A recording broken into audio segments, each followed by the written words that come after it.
Hey there, fellow travelers. Mark here with Wolters World. Today we're in Las Vegas. Today we're going to talk about are some of the regrets that first-time visitors have when they come here to Las Vegas. And basically, what I'm giving you here is what I wish I would have known before the first time I came here to Vegas.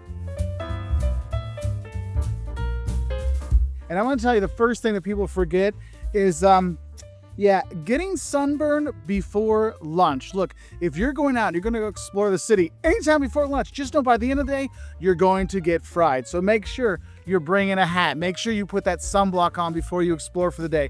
If you're going to go out hiking, so you know, your Red Rock Canyon or wherever, have plenty of hydration in you, keep filling up, but also keep that sun protection. Because honestly, you think of Vegas as nightlife and casino stuff, but a lot of times you get fried just walking around, okay? Now you may be saying, Mark, I'm not gonna get up before lunch, so I don't have to worry about that. Well, that's true, but another regret you might have is if you go too hard on the first night. You know, you're so excited, like, I'm meeting the boys in Vegas, we're having our buddies to get together, and you've been at work all day, you get that flight, you get in, and then you party all night long, and you're just wiped out the rest of the trip because you're so tired from all the travel, so tired from that day at work, that when you get here and then you overdo it the first night, it really knocks you out the next couple nights. So maybe, I'm not saying do it, but maybe the first night, take it a little bit easier, and then the other nights here, that's when you go really crazy, because then you can sleep in and avoid the sunburn, but also avoid being wiped out the entire trip.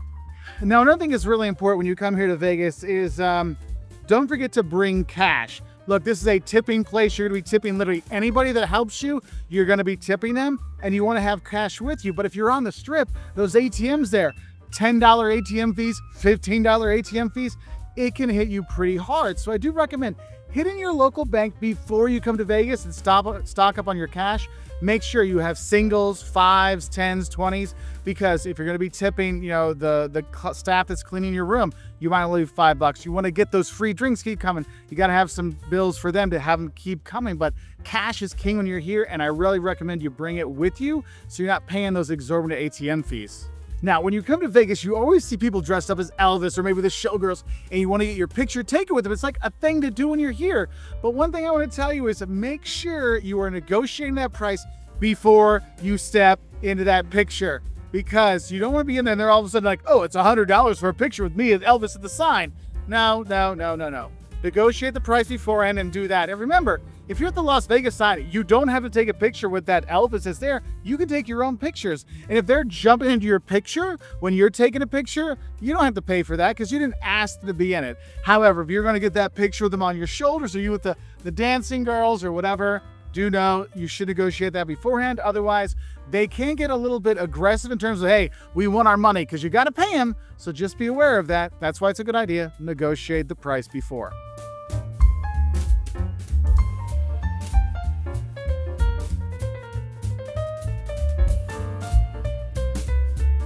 Now, another mistake I know I made my first time here, and I keep making every time we come here, is the perception that all the casinos are right next to each other. Like, you see it on the map, you're like, oh, they're right next to each other. They're all right there. And when you fly in, you'll see, oh, there's a Sphere. Oh, there's the Bellagio fountain. And you're like, oh, it's all just right there. What you have to realize, and you will regret, is just not realizing the distances between the casinos. Not their property lines, but from the actual casino to the next casino. These are huge blocks. These aren't normal city blocks. These are Vegas blocks, and they're enormous. And so you're gonna walk a long time, and you wanna make sure you have the right shoes. Have good broken-in shoes, because you're gonna be walking around a lot when you are here. Also, you're gonna be playing games. Probably not gonna sit the whole time. You're gonna be up on your feet.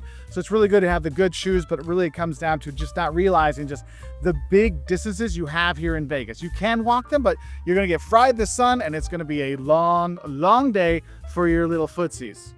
Now, another thing I wish I would have realized before I came here to Vegas the first time, and literally every time I come, is never think Vegas is going to be cheap. Look, 20 years ago, 10 years ago when we were coming here, you could do Vegas on a really good budget. Now, with the price of going to shows, hotels, resort fees, all these things, your cheap Vegas vacation isn't really cheap anymore. So you really have to plan ahead. So make sure you're finding like deals. Sign up for the loyalty programs, sign up for those emails. They might have announcements say, oh, we have no resort fees if you book with us this week. You can save money that way, but in general, it's just not gonna be a cheap thing. So make sure you're paying attention when you're booking your accommodation. How much is that resort fee? Is it $25 a day or is it $50 a day? Or maybe you stay off the strip and you don't have resort fees at all, because those resort fees, think about it, $50 a day, you're here for 3 nights. So that would be $150 for just 3 nights, because $50 each night for the resort fee, it can really add up. And oh yeah, I will tell you this, don't bother even trying to negotiate out of those resort fees, because I remember the first time I came here, this is years ago, when they weren't even that bad, and I'm like, wait, your pool's out of commission and the stuff's not working. Well, too bad, you get the Wi-Fi when you're here and you can make domestic phone calls. I'm like, I don't even know enough people to call to spend $50 in phone calls. But you want to kind of think about that and be aware and look for all those little things, because another little thing I wish I would have known are all the little hidden fees they like to tack on.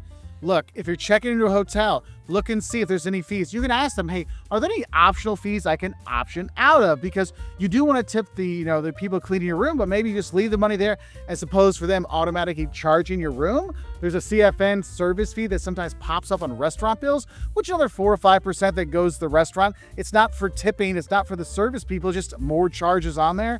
So really, always look at your bill and see if there's any service things on there that you didn't ask for or you didn't get something for, and ask about it and be like, hey, could we take that off because that didn't relate to me.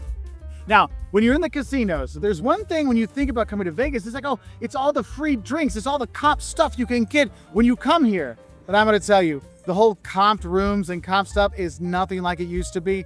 Also, if you're thinking you're going to get free drinks all the time when you're in the casinos, no, you get free drinks when you're in the casinos and you're gambling, okay? Because they're not going to give you free stuff unless you're putting money into the system. So make sure when those waitresses come by, the cocktail waitresses come by and bring you your beer or your drink, you want to make sure you're tipping them every time.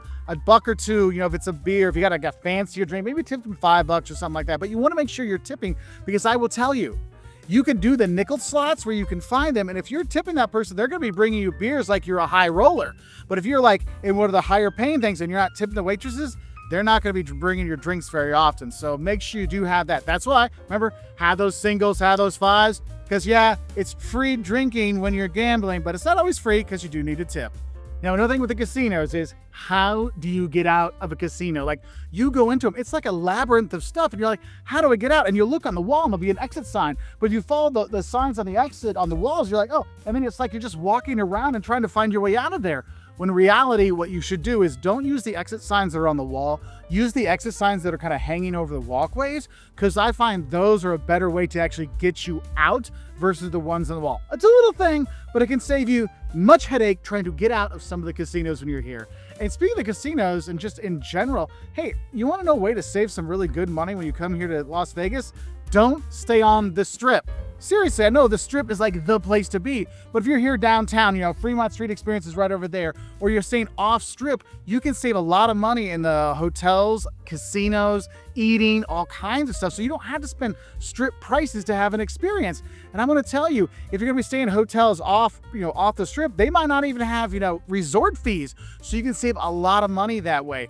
Also, since they're, the casinos that aren't on the Strip, they have to give you a reason to come out to them, so they might pay out a little bit better. So it might be better for your winnings that way. Also, another thing, a little tiny thing, if you're looking to do like the slot machines, maybe it's a good idea to do the ones that you don't recognize any of the famous people on the slot machine or any of the stuff, because think about it, if it's going to be like based on something popular, they're probably paying a royalty on that, so they have to make that money up somewhere. So maybe try the more like chillax, slot machines when you are there, okay? And another thing you need to realize when you're coming to Las Vegas, it is not just gambling here. There are so many other things to do, whether you want to go shopping, whether you want to go explore like fun stores, or here, go to the Container Park here in downtown, or you want to go to Red Rock Canyon and go hiking there. I mean, there's so many things you can do that isn't gambling that you can enjoy, whether you want to enjoy Ethiopian food and crazy things there, or see some of the fun museums like the Ma Museum or the Atomic Museum. There's a lot more to Vegas than just gambling. So these are just some of the little things that I regret not knowing before I came to Vegas the first time. What's the advice that you have for first timers that you wish you would have known? put it down in the comments below so we can have other travelers enjoy this fun city. Anyway, I wish y'all the best. I'll say bye from here in Las Vegas. Oh, also, I want to say a big thank you to all our members on YouTube and our patrons on Patreon who help make honest travel videos like this possible. I want to say thank you to all of them. And if you want to help support, check us out at patreon.com/Wolters World, or you can go to the little button down there that says membership. You can click and become a member here on YouTube as well. So I wish y'all the best and happy travels.